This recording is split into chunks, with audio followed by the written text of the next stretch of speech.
నిలబెట్టుకున్నాడా? లేదు. అందుకే ప్రజల్ని కోరుతున్నా, తెలుగుదేశం జనసేన అభ్యర్థిని పుట్టపర్తిలో గెలిపించండి.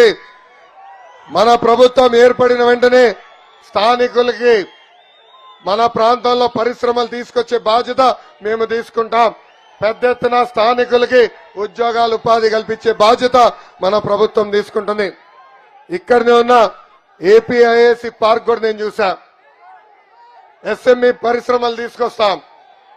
లోకల్స్ కే ఉద్యోగాలు కల్పించే బాధ్యత మేము తీసుకుంటాం. అంతేకాదు, నాకు కళ ఉంది. ఆ కళ ప్రతి ఇంటికి నీటి కుళాయి ద్వారా తాగునీరు అందించేది. అది మన ప్రభుత్వం ఏర్పడిన మొదటి 2 సంవత్సరాలు పుట్టపర్తిలో ఉన్న ప్రతి గడపకి నీరు అందించే బాధ్యత కూడా నేను తీసుకుంటానని ఈ సభాముఖంగా హామీ ఇస్తున్నా. ఇంకా పెద్దలు కోరారు, 193 చెరువులు నింపాలి. ఆ ప్రాజెక్ట్ ఆనాడే ఆమోదం తెలిపాం. ఆ ప్రాజెక్ట్ పూర్తి చేస్తాం.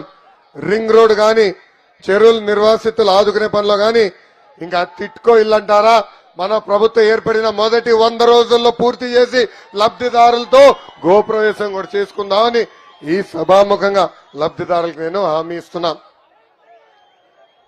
తెలుగుదేశం పార్టీ బలం, తెలుగుదేశం పార్టీ కార్యకర్తలు. నాయకులు పార్టీ మారి వెళ్ళినా పార్టీకి అండగా నిలబడేది కార్యకర్తలు. వైకాపా నాయకులకి కార్యకర్తలకి boom boom president medal Andhra gold కావాలేమో గాని మనకి మన అధ్యక్షులు పిలుపు, రా కదలి రా, రా కదలి రా అంటే చాలు పరిగెత్తుకుంటూ వెళ్తాం. అన్న ఎన్టీఆర్ ఏ ముహూర్తంలో పార్టీ స్థాపించారో నాకు తెలియదు కానీ ఆ పసుపు జెండా చూస్తేనే ఒక నూతన ఉత్సాహం. అందుకే మీ రుణం తీర్చుకునేదానికి 2014లో కార్యకర్తల సంక్షేమ నిధి ఏర్పాటు చేశాం. ప్రమాదంలో చనిపోయే ప్రతి కార్యకర్తల కుటుంబానికి 2 లక్షల రూపాయలు ఇచ్చింది మన పార్టీ. ఇప్పటికి దాదాపు 100 కోట్ల రూపాయలు ఈ కార్యక్రమం ద్వారా ఖర్చు పెట్టాం. అంతేకాదు, కార్యకర్తలకు వాళ్ళ పిల్లల్ని చదివించలేకపోతే వాళ్ళ పిల్లల్ని దత్తకు తీసుకుని చదివిస్తుంది నా తల్లి భువనేశ్వరి అమ్మ.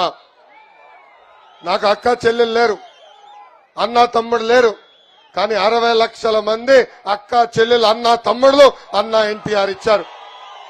ప్రతి కార్యకర్తని నా గుండెల్లో పెట్టుకుని కాపాడుకునే బాధ్యత నాది అని సభాముఖంగా నేను మీ అందరికీ హామీ ఇస్తున్నా. 2019 నుంచి 24 వరకు మన పైన అనేక దొంగ కేసులు పెట్టారు. ఈ 5 సంవత్సరాలు నా పైన కూడా 22 కేసులు పెట్టారు.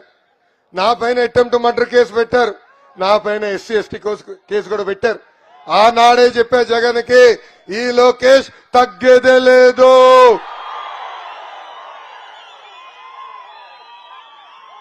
ఏ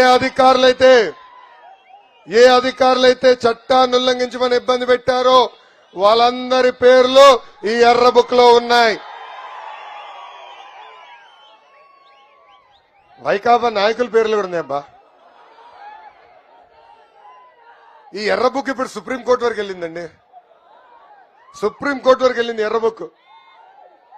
ఈ ప్రభుత్వం సుప్రీంకోర్టుకి వెళ్ళి లోకేష్ ప్రతి ఊర్లో ఎర్ర బుక్ చూపిస్తున్నాడు, నాన్ బెయిలబుల్ వారెంట్ ఇష్యూ చేయండి, లోకేష్ ని అరెస్ట్ చేస్తారంట. అయా జగన్ చెప్తున్నా, నీలాగా ప్రజాధనాన్ని లూటీ చేసి మాయ మాటలు చెప్పి గెలిచిన వ్యక్తులుగా మేము, నీలాగా పరదాలు కట్టుకుని తిరిగే వ్యక్తులు మేము కాదు. నీకు దమ్ము ధైర్యం ఉంటే నేను పుట్టపర్తిలో ఉన్నా రా, చిత్తశుద్ధితో మేము బతికాం. ఏనాడు మేము తప్పు చేయలేదు.